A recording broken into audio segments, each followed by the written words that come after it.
ನೋಡಿ ಸರ್, ಇದು 3 ಎಕರೆ 18 ಕುಂಟ ಬಂದಿರುವಂಥ ಜಾಗ. ಈ ಲ್ಯಾಂಡ್ಗೆ ಅಟ್ಯಾಚ್ ಆಗಿರುವಂಥ ಜಾಗ. ಈ ರೈಟ್ಗಾದಾಗ ಒಂದು 15-20 ಕುಂಟೆ, ಲೆಫ್ಟ್ಗಾದಾಗ ಒಂದು 3 ಎಕರೆ ಜಾಗ. ನೋಡಿ ಬಾಕ್ಸ್ ಆಗಿ ಹಿಂಗೆ ಕಡ್ದು ಹಿಂಗೆ ಲೆಫ್ಟ್ ಬರ್ತೈತೆ ರೀ. ಈ ಕಡೆ ಕುಬೇರನ ಮೂಲ, ಆ ಕಡೆ ಲಾಸ್ಟು ನೋಡಿ ಅಲ್ಲಿ ಕಾಣ್ತಿರೋದು ಕುಬೇರನ ಮೂಲ, ತೆಂಗಿನ ಮರ ಕಾಣ್ತಿರೋದು. ಹಿಂಗೆ ಬಂದು ಹಿಂಗೇ ಈ ಕಡೆ ಒಂದು ಸ್ವಲ್ಪ ಎಲ್ ಸೇಪ್ ಇದೆ. ಈ ಕಡೆ ಈಶಾನ್ಯದ ಮೂಲೆ ಬಂತು ನೋಡಿ. ಈ ಕಡೆ ಈಶಾನ್ಯದ ಮೂಲೆ ಇದು ಫುಲ್ ಹೆಚ್ಚು ಕಮ್ಮಿ ರೋಡ್ಗೆ ಒಂದು 300-350 ಅಡಿ ರೋಡಿಗೆ ಬರ್ತದೆ. ಇಬ್ಬರು ಬೇಕಾದ್ರೆ ಮಡಿಕೋಬೋದು, 3 ಜನ ಬೇಕಾದ್ರೆ ಮಡಿಕೋಬೋದು. 18 ಕುಂಟೆ ಒಬ್ಬರು ಮಡಿಕೋಬೋದು, ಈ ಕಡೆ ಇಬ್ಬರು ಬೇಕಾದ್ರೆ ಮಡಿಕೋಬೋದು. ಟಿ ನರಸೀಪುರದ 10 ಕಿಲೋಮೀಟ್ರು, ಮಳವಳ್ಳಿಯಿಂದ 23-24 ಕಿಲೋಮೀಟ್ರು, ಬೆಂಗಳೂರಿಂದ 124 ಕಿಲೋಮೀಟ್ರು, ಮೈಸೂರಿಂದ 40 ಕಿಲೋಮೀಟ್ರ್ ಆಗುತ್ತಾ. 35-40 ಕಿಲೋಮೀಟ್ರು. ಇದೇನು ಕಾಣ್ತೈತಿ ಇದೇ ಲ್ಯಾಂಡು. ಜಾಗ ಅಂತೂ ತುಂಬ ಚೆನ್ನಾಗಿದೆ.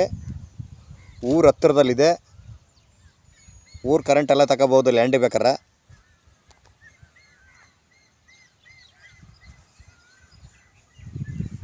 ಈ ರಸ್ತೆಗೆ ಅಟ್ಯಾಚ್ ಆಗಿರುವಂಥ ಜಾಗ 3 ಎಕರೆ 18 ಕುಂಟೆ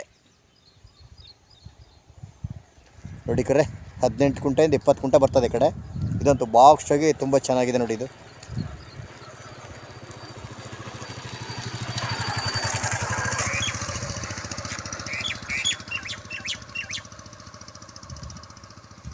ನಾಳೆ ಬೇಕಾದ್ರೆ ಸೈಟ್ ಬೇಕಾದ್ರೆ ಮಾಡ್ಬೋದು. ಕಮರ್ಷಿಯಲ್ ಜಾಗ ಆಗುತ್ತೆ ಇದು.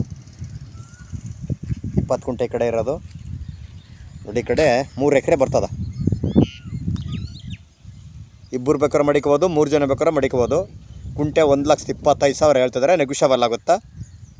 ಲೀಗಲ್ ಡಾಕ್ಯುಮೆಂಟು, ಪರ್ಚೇಸ್ ಮಾಡಿರುವಂಥ ಜಾಗ, ಡೈರೆಕ್ಟ್ ರಿಜಿಸ್ಟ್ರೇಷನ್ ಇದೆ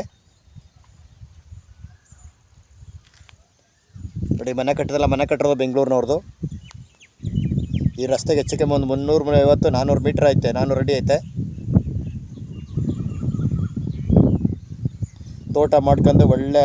ತೋಟ ಮಾಡ್ಕೊಂಡು ಇರೋಂಥವ್ರಿಗೆ ಒಳ್ಳೆ ಊರು ಹತ್ರದಲ್ಲಿದೆ. ಟಿ ನರಸೀಪುರ 10 ಕಿಲೋಮೀಟ್ರ್ ಆಗುತ್ತಾ. ಮಳವಳ್ಳಿ 20-25 ಕಿಲೋಮೀಟ್ರ್ ಆಗುತ್ತಾ. ಬೆಂಗಳೂರು 125 ಕಿಲೋಮೀಟ್ರ್, ಬೆಂಗಳೂರು. ಮೈಸೂರಿಗೆ 40 ಕಿಲೋಮೀಟ್ರ್ ಆಗುತ್ತಾ. ಜಾಗ ಅಂತೂ ನೋಡಿ ಹಿಂಗೆ ಇದೆ ನೋಡಿ. ಎಲ್ಲ ಮಟ್ಟವಾಗಿದೆ.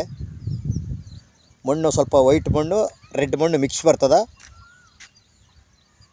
ಹೋಟೆಲ್ ಕಾಣ್ತಾ ಇತ್ತಲ್ಲ, ಇದೇ ಮಣ್ಣು ಬರ್ತದೆ ನೋಡಿ. ಖಾಲಿ ಬಿಟ್ರೆ ತಪ್ಪ ಕಾಣ್ತಾ ಇಲ್ಲ. ಈ ಕಡೆ ಲೆಫ್ಟ್ ಗೊಬ್ಬರ ಮಡಿಕೋಬೋದು, ರೈಟ್ ಗೊಬ್ಬರ ಮಡಿಕೋಬೋದು. ಇಬ್ಬರು ಬೇಕಾದ್ರೂ ಮಡಿಕೋಬೋದು ಈ ಜಾಗನ.